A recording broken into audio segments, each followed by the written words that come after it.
your message reaches another continent in less time than it takes to blink. Repairing the cable that carries it can begin with a steel hook disappearing into black water. Above it is a ship. Below it may be several miles of ocean. And between the two is a crew most internet users will never know exists. This is a telecommunications cable ship built around one strange responsibility: working with physical lines that disappear over the stern or bow and eventually settle onto a seabed no person on deck can see. Far below, an optical cable lies across mud, rock, continental slopes, and abyssal plain. Modern submarine cable systems form the physical backbone of international connectivity, carrying the overwhelming majority of intercontinental data traffic.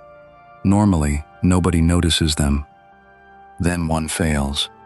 Perhaps the problem began near shore with an anchor or fishing gear. Perhaps it is a component failure farther offshore. Natural events can damage cables as well. The cause changes from case to case. The immediate result is the same. A path through the global network has disappeared. Traffic may be rerouted through surviving systems, but somewhere ashore, engineers now have a fault inside thousands of miles of cable. They cannot open a manhole. They cannot send a technician down a ladder.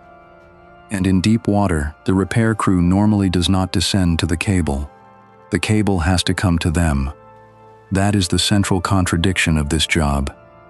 The infrastructure may lie miles underwater. The repair happens on a moving steel deck at the surface. The cable ship does not immediately sail into the ocean dragging hooks at random. The repair starts ashore.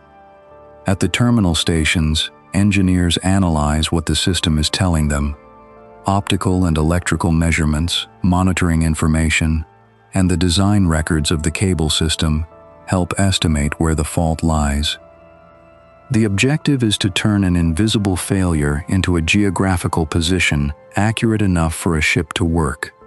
That still may represent an area of seabed rather than one obvious object. The cable itself can cross an entire ocean. Its submerged section may include optical repeaters that boost the signals along the route, branching units that divide the system toward different destinations, and electrical conductors used to supply power to submerged equipment. Before people begin cutting or recovering it, electrical safety matters. International guidance specifically calls for repair safety procedures and appropriate earthing arrangements to protect personnel working aboard the cable ship and at terminal stations. Then another organization enters the problem. A cable maintenance authority or operator needs the correct vessel, compatible spare cable, jointing equipment, charts, repair documentation, and specialist personnel. The spare cannot simply be any fiber cable available in the nearest warehouse. ITU guidance calls for replacement cable compatible with the cable being repaired in its optical, electrical, and mechanical characteristics. Its protection also has to suit the section being replaced. Only after that preparation does the repair become a voyage. The cable ship leaves port. Everyone using the damaged network sees an outage. The crew sees coordinates. From outside, the vessel can resemble an unusual cargo ship. Inside, its architecture tells you what it really carries. Large cable tanks hold spare cable in carefully arranged coils. Cable engines control the movement of cable through the ship. Large sheaves, the wheels that guide cable under controlled tension, lead it toward the sea. The bridge handles navigation. The cable deck handles an object that may connect countries, and neither can work independently. The master has the same fundamental responsibility for the vessel that any commercial shipmaster carries: safe navigation, personnel, machinery, weather, traffic, and the overall operation. But cable work gives the bridge an unusual constraint. Once recovery begins, you cannot simply steer wherever open water looks convenient. The position of the seabed cable controls where the ship needs to be. On vessels equipped for it, Dynamic positioning can use thrusters, propellers, position references, and computerized control to help maintain a required position or track during specialized subsea operations. The bridge is therefore working simultaneously in two worlds. On the surface are wind, swell, currents, merchant traffic, fishing vessels, and collision risk. Below is a line on a seabed chart that may be only centimeters across. The cable superintendent or repair engineer thinks in terms of the subsea system. The master thinks in terms of what the vessel can safely execute. The deck crew thinks in tension. If the cable becomes the load, every movement of the ship changes the forces reaching the machinery. That is why recovery is not simply hauling on a rope. In deep water, there may be thousands of meters of cable and recovery wire between the ship and the bottom. The person controlling the machinery cannot see the cable. He reads the operation through load, speed, position, and the instructions moving between bridge and cable deck. Then the first grapnel goes overboard. A grapnel is a heavy, specialized hook or recovery tool. The ship lowers it toward the seabed and tows it across the expected cable route. The scale is difficult to understand from the deck. At the surface, the cable ship may adjust its position by meters. At the bottom, miles below the bridge windows, the tool is moving through darkness across terrain the crew knows mostly through surveys and charts. The objective is to cross the route and engage the cable.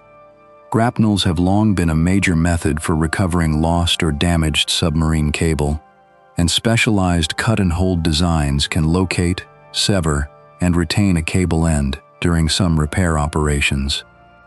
Other operations can use remotely operated vehicles for inspection, recovery assistance, burial, or work where the depth, seabed, and equipment make that practical.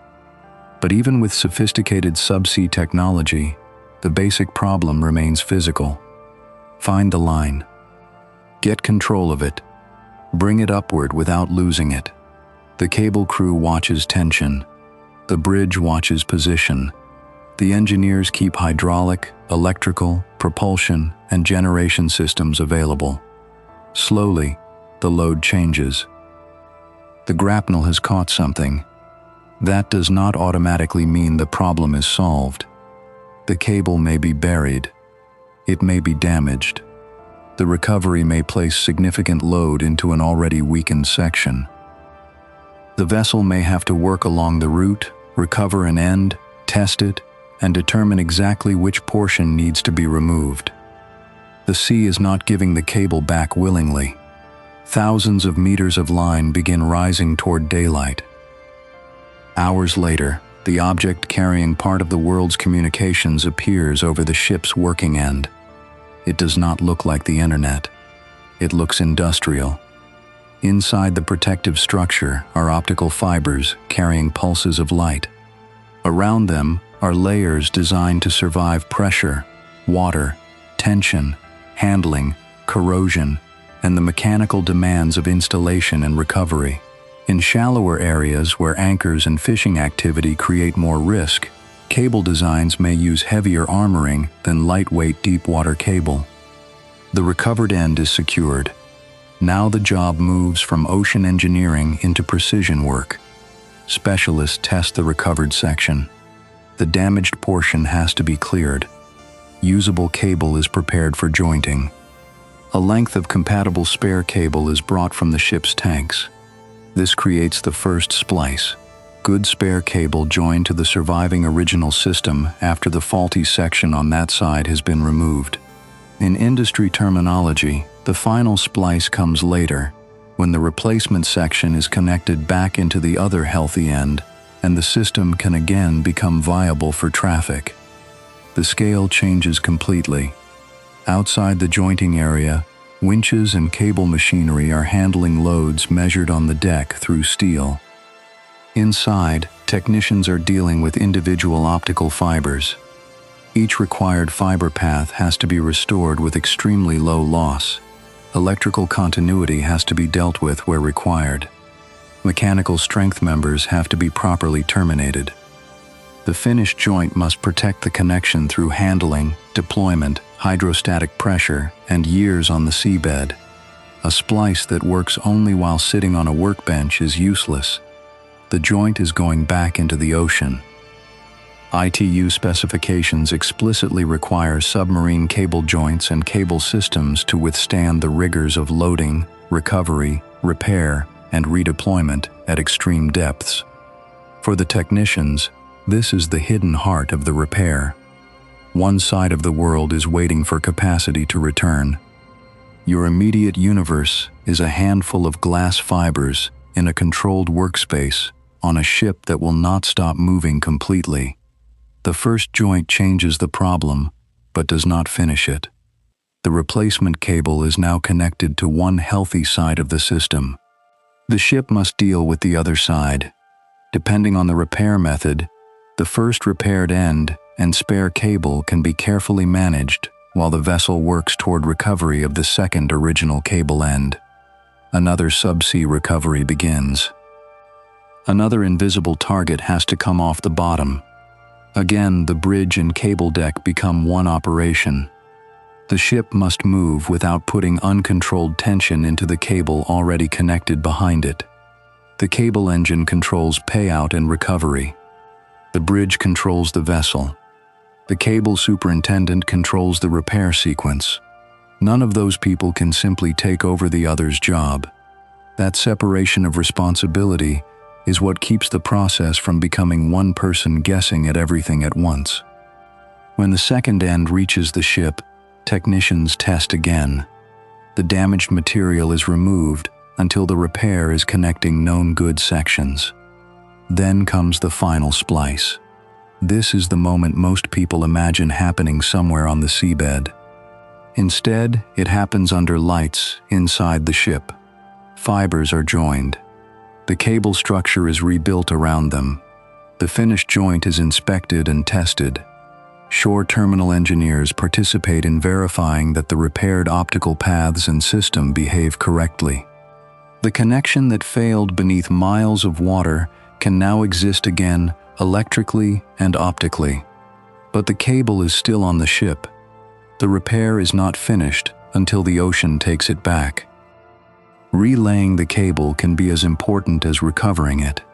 The repaired section needs enough controlled slack to reach the seabed without excessive tension.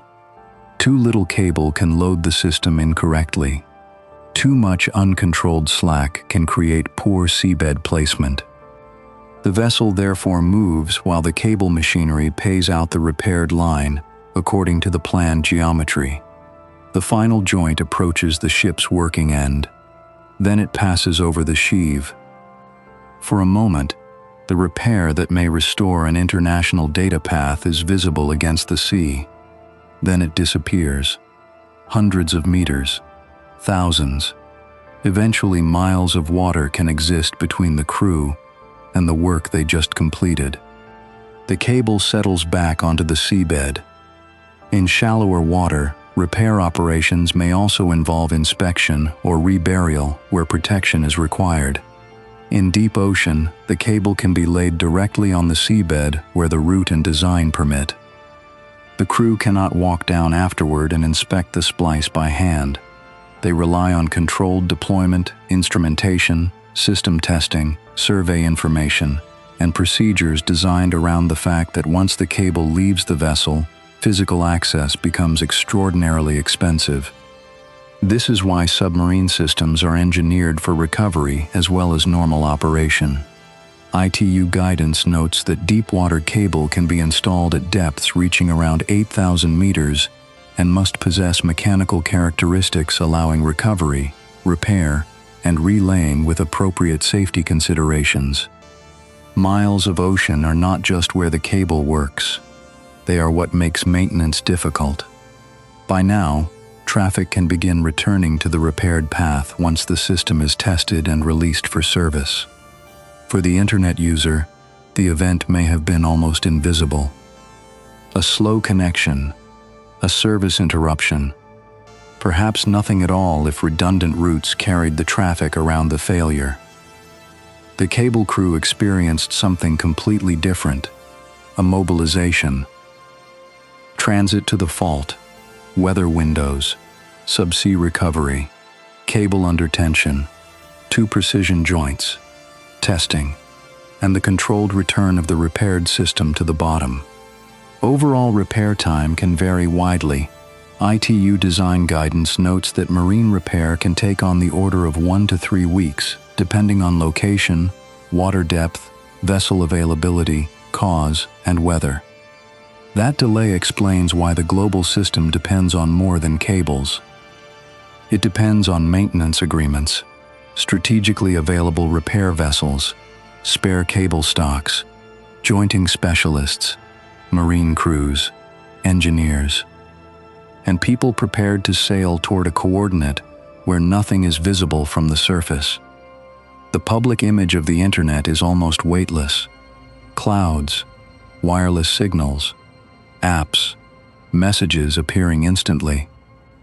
But between continents, the system becomes intensely physical. Glass, copper, steel, polyethylene, cable tanks, hydraulic machinery, a ship holding position over deep water, and human beings standing beside a line descending into darkness. There may be several miles between that deck and the seabed, yet when the cable fails, those few people at the surface are the ones who have to reach all the way down.